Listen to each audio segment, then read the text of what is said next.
guys, welcome along to another Photoshop tutorial. This video I'm going to be taking a look at how you can make this clean professional logo in the new Photoshop CS6. As always, if you don't want to follow along with this tutorial, there's a link in the video description where you can download the template for this, and there's also a few templates for other logos and other tutorials that I've made, so be sure to check those out. Okay, so here we are in the new Photoshop CS6. First thing I'm going to do is create the new document that we're going to be working with. So if I go to File, New, and just change the width and height to quite high, because it's always better to work with a large version, then you can always make it smaller. Okay, so for the width I'm going to use 1024, and for the height I'm just going to use the same. Alright, so that is okay. Right, now we have our new project, so the first thing I'm going to do is create the background gradient. Just because it looks a little better than if we go for the default white. You can always hide the background layer if you're going to save it for a watermark, and I'll go through that at the end after we're done with creating the logo. Okay, so the first thing I'm going to do is select the gradient tool. Now what we have to do is pick the colors that we're going to use for our transition. So if we click this little box up in the top left here, you'll see that we can pick the colors that we want the gradient to transition between. So if you see these little arrow things, what they're called stops. If you double click on the first bottom one, you'll see that we get this box come up where we can choose the color that we want it to be. So I'm just going to pick a grayish color and hit OK on that. And then for the second little stop here, I'm going to change it to another gray, but just make it a bit lighter. Sweet, now hit OK, and then OK again. Now we need to draw our gradient, so click at the bottom of the canvas, holding down shift so it keeps a straight gradient, and then drag it up to the top, and then just let go of the click. Okay, now let's get on to creating some shapes. So, if I right click the shapes tool here, and then choose the ellipse tool, before we start drawing our shape, it's probably best if we set up some guides so we can see and position everything in the right places. If you press Ctrl R on your keyboard, you should see these rulers on the side pop up. If you click on one of the rulers and then drag outwards, you should see this little tealish guide if you haven't changed the color, but yeah, default it's teal. So you just want to kind of drag this into the middle of the canvas, and then it should just kind of snap into place. Now you just want to do the same with the other side. Awesome, so now we've got our guide set up, let's get on to creating the shapes. Okay, with that ellipse tool that we selected earlier, click in the center of the canvas where we just marked out with our guides, and drag out a little bit, and then hold down Alt and Shift. You'll see that the shape extends from the center, and it is a perfect circle. Just keep on dragging until it's almost at the edges, and then you can release the click. Now, because we're going to be making a few shapes, you probably want to change the coloring so we know which shape is which. If you click this little fill box up here, you'll see that we can change the color.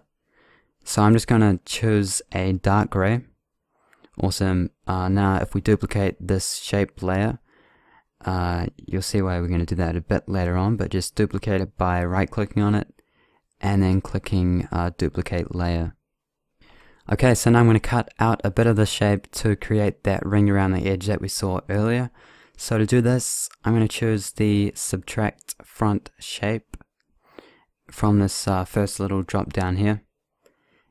And then you just want to click in the middle of the canvas again, hold down Alt and Shift, and then drag it out so it's just a little smaller than that other circle that we made earlier.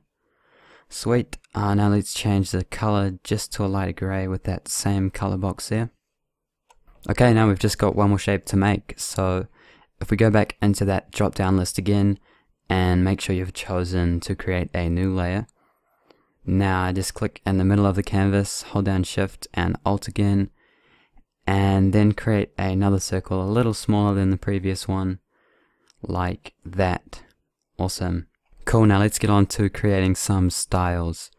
If you double click that ring layer that we made, it should be the middle one, it'll bring up the layer styles window, and from here you want to check the inner shadow, gradient overlay, and drop shadow. Now if we click on the inner shadow text, it'll just change the menu to that inner shadow menu. And to create a little highlight, I'm just going to change the blend mode of this to normal, the color to white, the opacity to 100%, distance to 5 pixels, size to 5 pixels, and that is all for the inner shadow. Now you just want to choose the gradient overlays. So once you've done that, just click on the little gradient box there, and we're going to make a grayish gradient like we did kind of at the start. So for this first stop, choose a light gray, and then for the second one, choose a little lighter gray. Cool, now we've done for the gradients, so click OK on that, and then choose the drop shadow style. And all you want to do in here is change the size to about 20, and the rest should just be fine.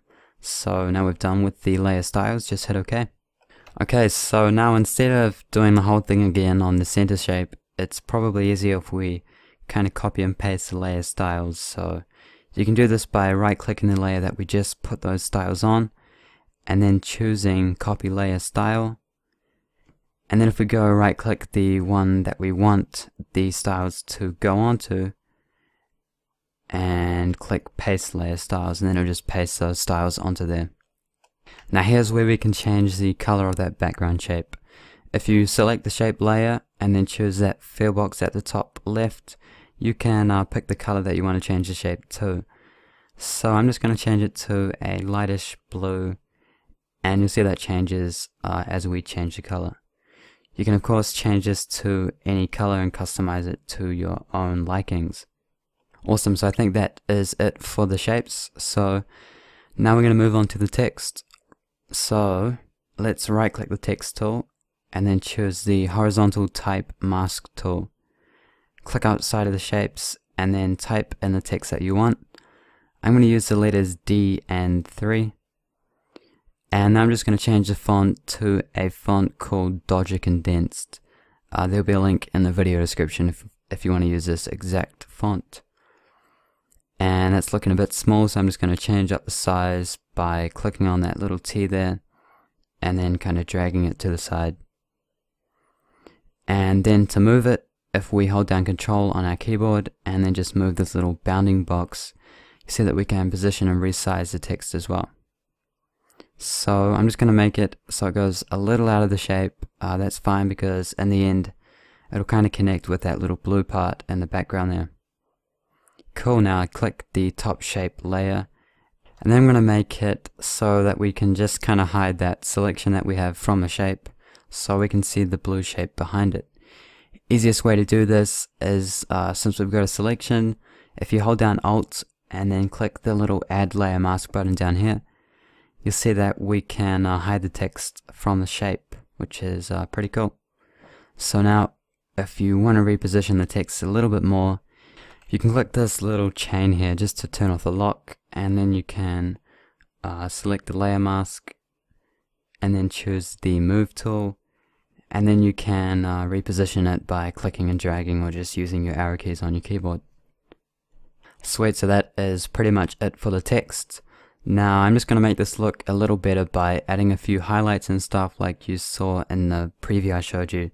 So if you hold down Control and then click on this colored shape background, we can make a selection from it just so our highlights don't go outside of the shape. And now you just want to create a new layer by clicking the new layer button so we can put the highlight on its own layer. And you just want to make sure that you have that above the colored layer. Now we're going to use the brush tool to make this highlight. So if I choose the brush tool, and then in the canvas, if I hold down Alt and then use my right click button on my mouse, and then I drag this horizontally, you'll see that we can change the size. And if you do it vertically, you'll see that we can change the hardness of the brush. So if I make this about half the size of the shape, and you just want to make sure that you have your white set as your foreground color, and then just click. And if you want to change the layer mode of that to overlay, and if you want to make that highlight a little more or less visible, you can either duplicate it to make it more visible, or you can just lower the opacity to make it a little less visible. So now we've done with that.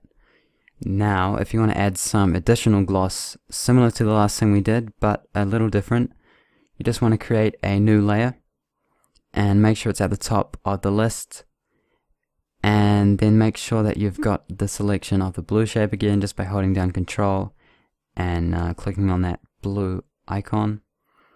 Now we only want this to cover half, so if I choose the marquee tool, which is this one up here, hold down Alt to kind of get rid of the part of the selection, and then I drag this to about half of that little circle there, and then it's just going to remove half of the circle.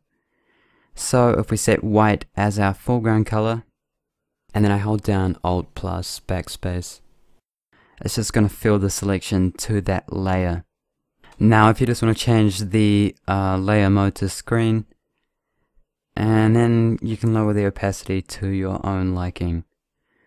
You can always change the color by double clicking this blue shape icon and then just picking a new one. It's just going to update live, so you can kind of go through, pick the best color that you want that's going to suit your logo. Okay, so now we've basically finished the logo.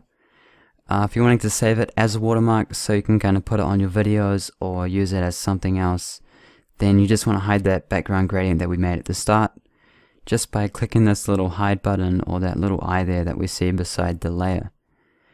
And now if we go to File and then click Save, if you change the file type to PNG, which will keep the transparency, and then just hit save, and then we're done. So thanks for watching. If you like this video, be sure to click the like button below and add it to your favorites, share it with your friends, and leave a comment below telling me what you thought. As always, if you want to see more tutorials that I upload, be sure to click the subscribe button as well. Just one more thing as well, if you want to follow me on Facebook and Twitter, basically you'll be able to keep up with all the updates, tutorials that I'm making when they're coming out. You can also submit tutorials that I might create in a future video, so be sure to like me on Facebook and follow me on Twitter, links in the video description.